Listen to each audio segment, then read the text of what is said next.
کہ شوگر جو ہے زیادہ شوگر کھانے سے ہوتی ہے، اس کا جو آپ کہہ لیں کہ تعلق ہے وہ آپ کے لائف سٹائل سے ہے۔ سب سے زیادہ شوگر کی جو ریشو ہے بڑھنے کی جو شرح ہے وہ پاکستان میں ہے۔ کون سی ایجز جو ہیں جہاں پہ شوگر کے انڈیکیشنز ہونا سٹارٹ ہو جاتی ہیں؟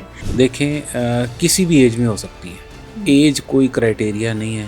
آج کل 10-12 سال کے بچوں کو ٹائپ 2 ڈائگنوز ہو رہی ہے۔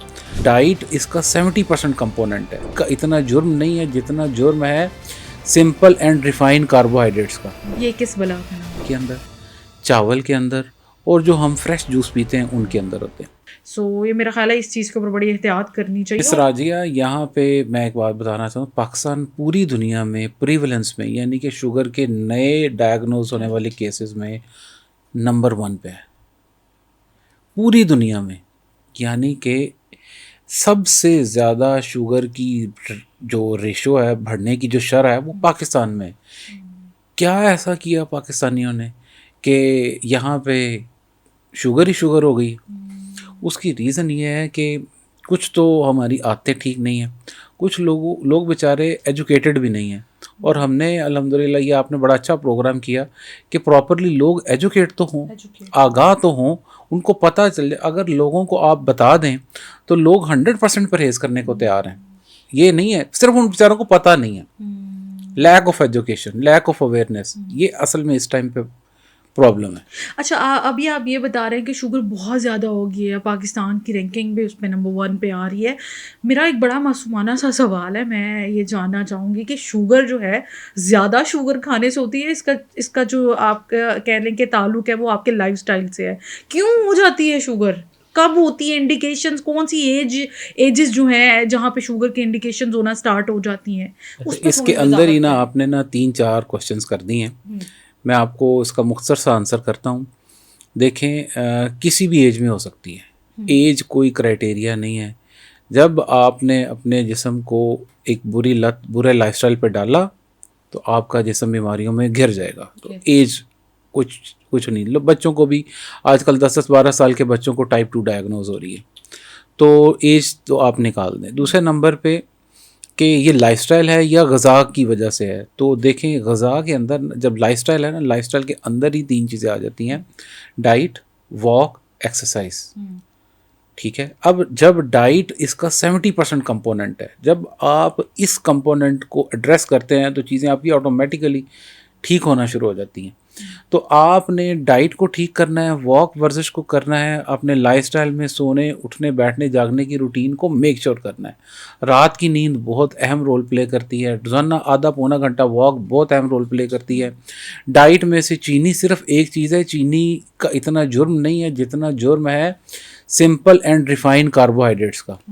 آپ کو پتہ ہے جو نیو گائیڈ لائنس آئی ہیں، امریکن گائیڈ لائنس ابھی 2025-26 میں آئی ہیں 5 سال کے لیے، اس کے مطابق جو سمپل اینڈ ریفائن کاربوہائیڈریٹس ہیں وہ سب سے کم آپ استعمال کریں، کیونکہ وہ شوگر بہت تیزی سے بڑھاتے ہیں اور وہی آپ کو شوگر کی بیماری مبتلا کرتے ہیں۔ چینی کو ایک دفعہ سائڈ پہ رکھیں اور ہم اصل مدعے پہ آتے ہیں کہ جو آپ کی شوگر بڑھاتے ہیں وہ ہے سمپل اینڈ ریفائن کاربوہائیڈریٹ۔ اب آپ مجھ سے پوچھیں کہ ڈاکٹر صاحب یہ کس بلا کا نام؟ یہ کس بلا کا نام؟ سمپل اینڈ ریفائن کاربوہائیڈریٹس ہیں وہ چیز، ہر وہ چیز جس کی شوگر بڑھانے کی رفتار، وہ کاربوہائیڈریٹس وہ بہت زیادہ ہو جائے، اس کو کہتے ہیں سمپل اینڈ ریفائن کاربوہائیڈریٹس۔ اور یہ ہوتے کس میں؟ یہ سب سے زیادہ موجود ہوتے ہیں ہماری روٹی کے اندر، چاول کے اندر، اور جو ہم فریش جوس پیتے ہیں ان کے اندر ہوتے ہیں، فریش جوسز میں۔ ٹھیک ہے، تو اب آپ ان کو استعمال کریں لیکن اعتدال کے ساتھ۔ Access of every thing is bad, یہی وہ پرابلم ہے جہاں پہ ہم گرتے جا رہے ہیں اور یہاں پہ چیزیں آگے خراب ہوتی ہیں۔ ہم کیا کرتے ہیں، وہ ایک عادت بنی ہے دن میں 6 روٹیاں کھانے، 2 صبح 2 دوپہر 2 شام۔ فیمیلز ہیں تو وہ 1 روٹی کھاتی ہیں، میلز ہیں تو وہ 2 روٹی کھاتی ہیں۔ 6 روٹیوں والا دور نہیں ہے۔ 6 روٹیوں والا بندے کو شوگر ہونی ہے، جس نے ساتھ میں چاولوں کی پلیٹ بھی لے لینی ہے، 6 روٹیاں کھانی ہے، ساتھ میں اوپر سے فریش جوس پی لینا ہے، اس بیچاری کا جسم کیسے سنبھالے گا اتنی شوگر کو؟ پورشن کنٹرول نہیں ہے، پورشن کنٹرول بہت ضروری ہے، پھر طریقہ سلیقہ بہت ضروری ہے، پھر اتنی مقدار میں ہم اس کو نہیں ایک دم ہماری باڈی ایڈجسٹ کر رہی، بہت تیزی سے شوگر کا بم پھٹ جاتا ہے۔ آپ اپنی روٹی کو کنٹین کریں، پورشن کو کنٹین کریں، اور آپ سیکھیں۔ ابھی ہم پراپر جو کیمپین چلا رہے ہیں اس میں سیکھیں، ایجوکیشن سب کا حق ہے اور ہر ایک کو ایجوکیٹ ہونا چاہیے. آپ بھی یہی کر رہے ہیں, ہم بھی یہی کر رہے ہیں. بالکل صحیح ہو گیا. اچھا ڈاکٹر صاحب, بدہضمی definitely it's very common in human being, لیکن شوگر کے پیشنٹس کو اس کی اتنی شکایت کیوں ہوتی ہے؟ میں نے بتایا نا, شوگر میں ایک پرابلم ہوتی ہے کہ آپ کا جو اعصابی نظام ہے نا انتڑیوں کا, وہ کمزور ہو جاتا ہے. ٹھیک ہے. جس کی وجہ سے ایک کنڈیشن ہوتی ہے شوگر کی کمپلیکیشن, اسے کہتے ہیں گیسٹروپریسس. آپ کی انتڑیاں سلو کام کرتی ہیں کیونکہ اعصابی نظام کمزور ہے. جہاں پہ اعصاب کمزور وہاں پہ پٹھے کمزور, جہاں پہ پٹھے کمزور وہاں پہ کام کم ہوتا ہے.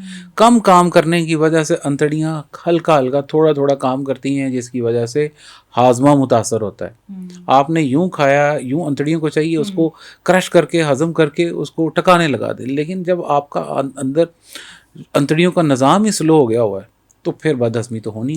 تو اگر معدہ خراب ہو جائے تو شوگر بھی کنٹرول سے باہر ہو جاتی ہے؟ ہاں ظاہری بات. دیکھیں اگر آپ کی کوئی بھی چیز خراب ہے نا, شوگر نے سب سے پہلے آؤٹ آف کنٹرول ہونا ہے. میں آپ کو چھوٹی سی مثال دیتا ہوں.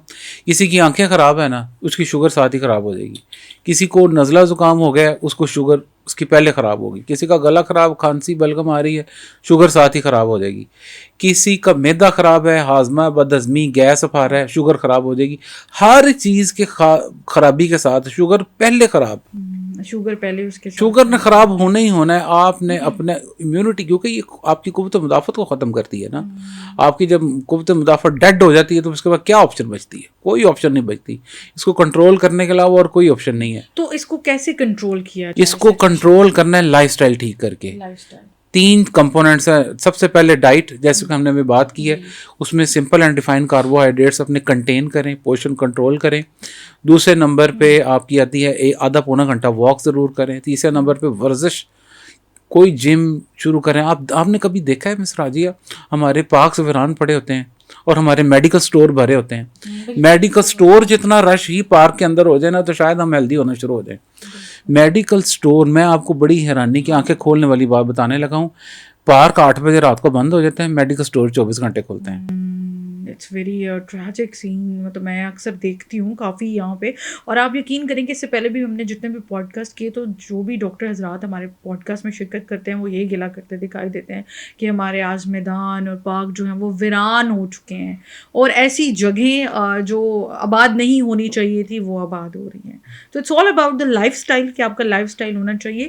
اچھا, لائف اسٹائل کے اوپر بھی ہم بات کر رہے ہیں تو ظاہر سی بات ہے ہمارے ٹاپک شوگر کے پیشنٹس کے لیے اسپیشلی, کہ ہم چاہتے ہیں کہ ان کو گائیڈ لائن دی جائے. تو ان کے لیے کوئی ڈائٹ بتا دیں, کچھ بتا دیں کہ وہ کیا کھائیں پئیں اور کیسے, مطلب ہر بندے کا نا ڈائٹ پلان ڈفرینٹ ہے.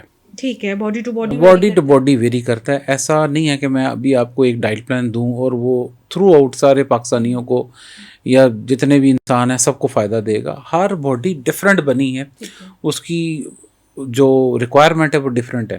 کچھ لوگوں کو, میں مثال کے طور پہ, کچھ لوگوں کو انڈا سوٹ نہیں کرتا, انڈا کھانے سے ان کو خارش ہوتی ہے, کیسے وہ ڈائٹ پلان فالو کر سکتے ہیں. کچھ لوگوں کو بڑا گوشت سوٹ نہیں کرتا, کچھ لوگ گوشت افورڈ ہی نہیں کر سکتے, کچھ لوگوں کو دالیں چنے کھانے سے پرابلم ہوتی ہے, پیٹ میں گیس نکل آتی ہے. کچھ لوگ صرف گندم کی روٹی کھا سکتے ہیں, کچھ لوگ صرف جو کی کھاتے ہیں, کچھ لوگ باجرے کی کھاتے ہیں. تو ہر ایک کا ڈفرینٹ ڈائٹ پلان ہے. ہاں کراسلی ایک اوور آل پکچر میں سمجھانے کے لیے, بالکل کہ آپ اوور آل نا 2-3 چیزیں ہیں کہ سمپل اور ریفائنڈ کاربوہائیڈریٹس ہیں. یہ 3 چیزوں میں بہت زیادہ ہوتے ہیں, روٹی چاول پھلوں میں, پھلوں کے جوسز میں خاص طور پہ. آپ پھل کھائیں, اللہ کی نعمت ہے, جوس نہ پئیں. ایک بات, آپ روٹی کھائیں, اگر آپ کو شوگر نہیں ہے, مزدور ہے وہ روٹی کھائے چاہے اس کو شوگر ہے بھی ہے. تیسرے نمبر پہ اگر آپ کو شوگر ہے تو پھر آپ کو روٹی احتیاط کے ساتھ کھانی ہے.